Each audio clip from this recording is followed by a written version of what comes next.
Hi, David, they call me MacGyver. Today I'm going to show you how to make a couple different styles of tapping blocks for laying LVP flooring or laminate flooring. And I ended up using a piece of Teflon that I got as it was a piece of scrap at a plastics place. And I ended up making both blocks out of the one piece. And if you don't have a place that you can go get something like that, you can use any kind of hardwood like oak or ironwood, something like that that it can take some abuse of beating on it. And when you're using the small tapping block, if you're using oak or something like that, you're going to want to use like a plastic or rubber mallet so that you're not hitting it with a hammer that's going to beat it up. I mean, I'm sure you could use it hammer, but eventually it'll probably end up causing it to crack. So hang tight and we'll get started. So the first thing I did is I marked off how much I'm going to take off, and I actually ended up doing this twice because at first I was just going to make it so that edge hit there, but I came back later and actually made it go over like this where it hangs on top of the board.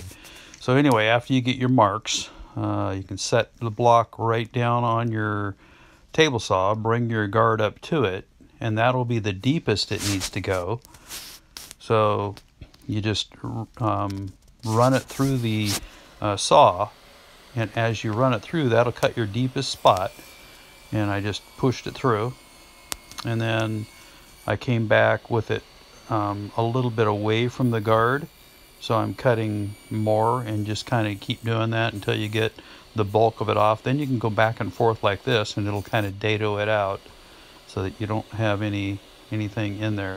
And then I had to do the lengthwise. The small end is for when you're doing little strips, and then the bigger side, of course, is when you're doing the full size pieces of laminate or LVP. Same thing, you just kind of go back and forth and it cleans it out like a dado blade would do. Pretty simple to do.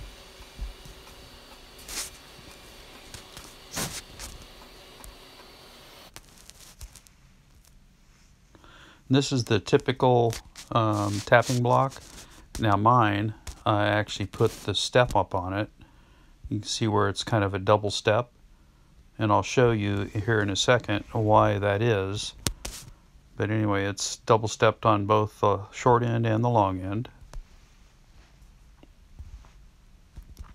So the typical block, if you just barely go up over the top, see that edge is actually hitting that under piece of the groove. There's actually a little lip there, and that gets busted off if you don't get it up like this.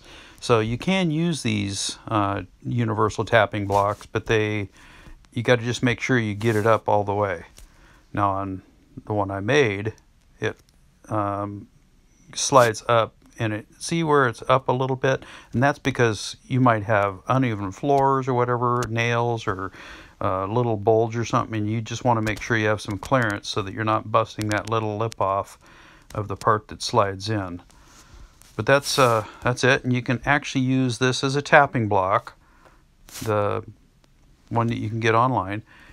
The only thing is you got to remember that the top of it is rounded, so you don't want to try to turn it upside down to use this tapping block. The bottom is more square, so you can use it as a tapping block.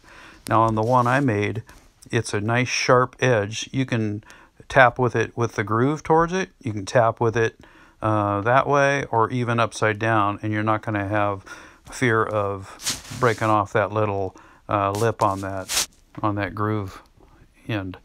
So see, it's nice and square. Okay. And this was just a scrap piece of Teflon that I got from a place here locally called Tap Plastics, and it was actually in their scrap bin. Both this, the long tapping block and the little short one was all one piece, and I just cut it to make the two different pieces. So when I did the long tapping block, I picked a screw that would be long enough to go through and still grab the handle that I made. And then when you want to pilot and see where you can see the threads on either side, but when you hold the screw up, you can't see the drill bit. And then after you get your pilot, and that goes through the Teflon and the wood handle, then you use this one, and it actually will allow the hole in the Teflon to be where it doesn't grab the threads, so that you can suck that up tight against the handle. And then I used a bigger bit, that just big enough that the head will fit down in, so that it would be countersunk, so that when you're sliding it around, you're not scratching. So the first thing you do is you would run this bit in, and you just hold the block and everything. You can clamp it to it or whatever and run it all the way into the wood. Then you take the next one and you drill just through the Teflon. And then the last one, you would just be piloting just a little bit down, so that you're countersinking, so the head of the screw is clear. And that's the block the way it is. And then I just used a 2x4 and cut it out. I used a bandsaw, but you can use a jigsaw. And then I just took a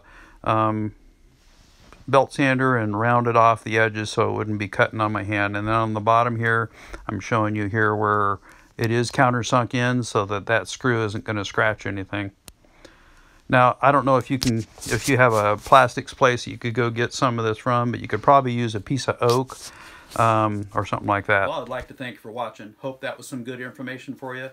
And just in case you're not interested in making your own block, I will leave a couple links in my description so that you can get those online.